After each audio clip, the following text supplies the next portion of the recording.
So I'm supposed to explain to you the logic of my process through language. Oh, this is really embarrassing. Okay, these things are the purple filters that I used for when I did Cibachrome back in the 90s at SFAI. So about 96, I really liked doing Cibachrome. It's expensive, I don't do it very often. This is my AGFA viewfinder so that I can look at slides up close. It's a little thing there, just look in, put the slide in. This is exciting. These are my Kodak Gray cards. I've probably had these Kodak Gray cards for 1,000,000 years. I use them almost never. Here's a Eastman Kodak hand-me-down. The leather's worn, there's rod in the leather. Let's see if we can get this thing to look like a camera. Oh boy, I'm afraid to open it. That's how old it is. Well, in this box is a camera. And I'm really afraid to open it. It seems stuck. Rested into place almost. Oh, here we go. It's got the bevels. Really afraid to get this thing working. I did some experimental stuff. My first mural print was in a black and white photograph using a 100 film. 100 film? I think 100 millimeter film. If I could open this without fear of destroying the bevels, I'm sure I would. It's a really old camera. You know, I'm kind of getting it to work.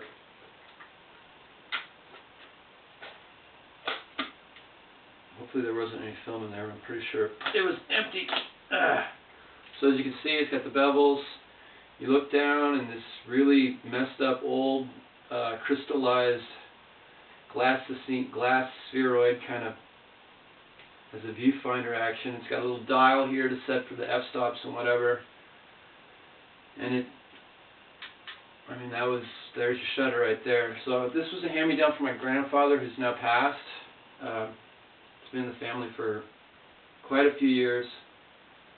Doesn't really have a date on it. Let's see. Rochester, New York. It's old. Okay.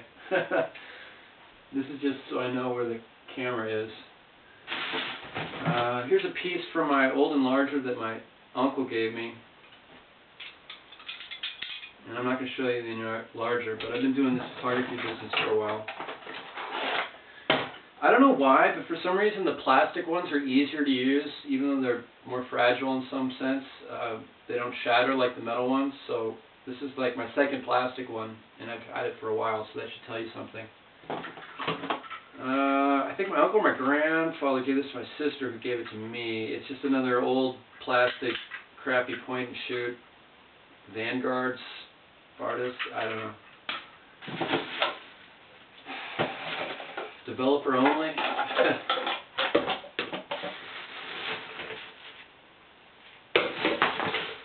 My tongs, which of course have been in storage and in boxes and in closets for years and years because partially thanks to the digital process. Another decanter. Kodak Tri-X pan film. It's my grandparents' old Polaroid. I don't have any film for it. Still works. Makes pretty decent Polaroids.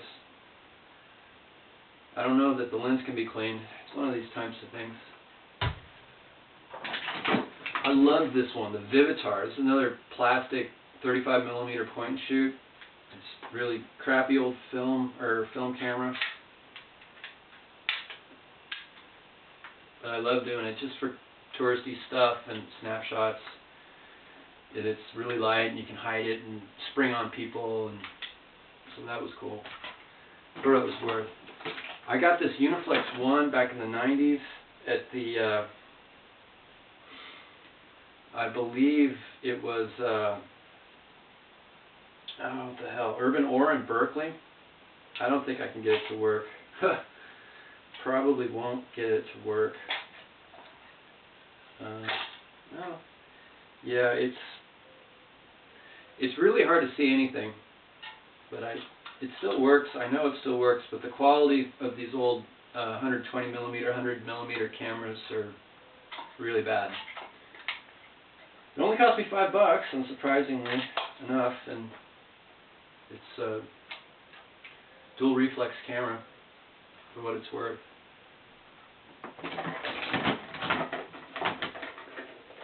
Some old lenses to some camera that I'll never ever use because I'll never have that kind of camera, that were hand-me-downs from my family. Same deal here. This one looks like it's a zoom. Miranda. Oh yes, the old Miranda. Oh boy. There's no camera. There's just the lenses. So I'd have to, like, you know, buy at auction a vintage, mint condition Miranda to get any of these to work. It will never happen. I still have my first Vivitar 110. It's called 110, but it's not 110 millimeter film. It's like a little plastic spool that, anyway, had a flash. I've had like 3 or 4 of these since I was a kid, and they're really cheap and make really lousy snapshot pictures with terrible color aberrations, and sometimes it looks pretty though. I'm running out of things to show you folks. More tongs. I got this at a garage sale for like $1. They're made out of real bamboo, folks. I know what this is, but it's not relevant. This is where it all began. If you're not familiar with photography, this is a spool, and this is a light type box in which to chemically develop film. I've tried doing color, didn't work, and I've tried doing black and white, and it usually works. I think this filter must go to the old Miranda. It's just things that sit in boxes for long periods of time. It's a nice Minolta case that doesn't have anything of value in it, except for an old reflection piece for a flash bulb. You know, flash. This is a Holga. A Holga is a 120 film camera. Oh ho ho, hello, hello. Got some Tri-X pan here, 120. I'm a happy camper. There's 110 Ektachrome. That's slide film. It's color for all you who may not know that. There's some more of it. And here's some more Tri-X pan. And here's the Holga. So this film is got to be, let's see, 96. If it tells anything. It's just a cheap point and shoot 120. You can get some really good stuff. It ends up looking a little foggy. But it's a trip, and it's kind of fun to play with it. I don't know about the Ektachrome. The Ektachrome's probably, but the Tri-X pan I might be able to get some good stuff with, even though it's all 10-year-old film. You know, there's a shot in the dark with the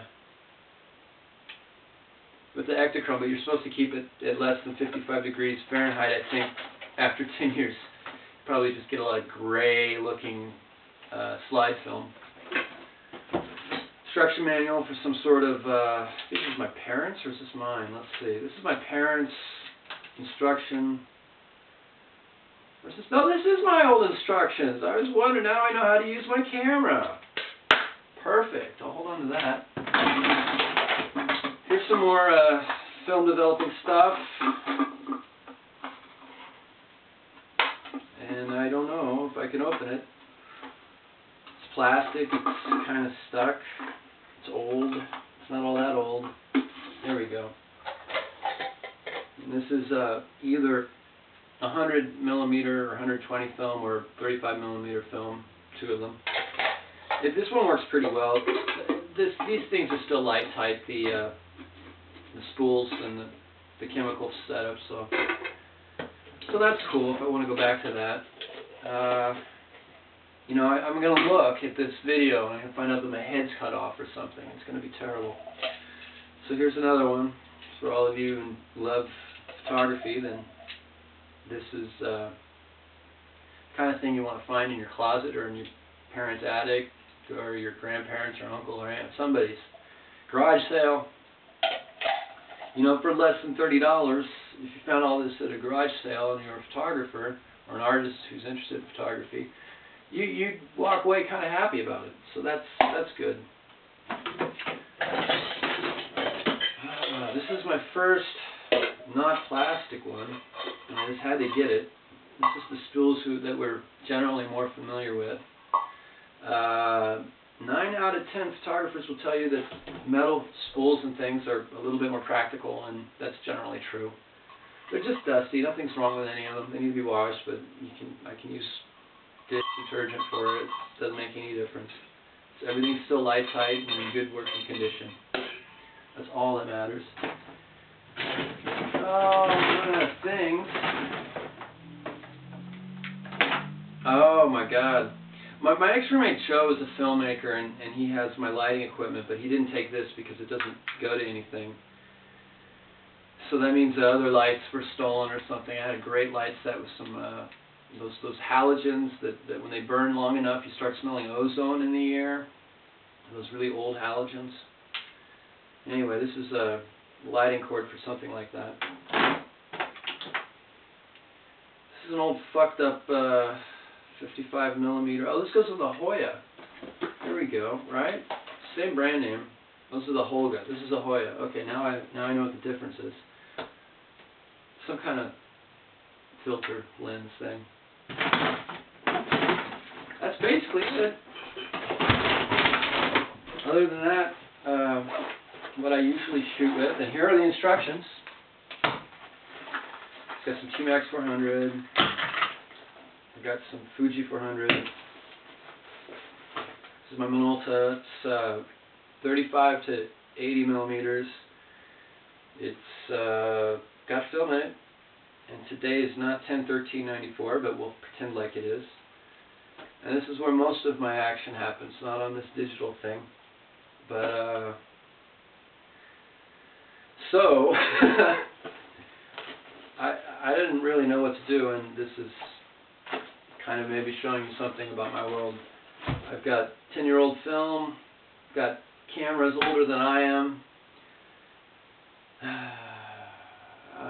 Yeah, this is what photographers do. Hopefully this might help you with my sense of logic and language in my process. Photographers are boring people, make beautiful art, have a lot of old stuff. I don't know, it tells me a lot, but maybe it doesn't tell you anything.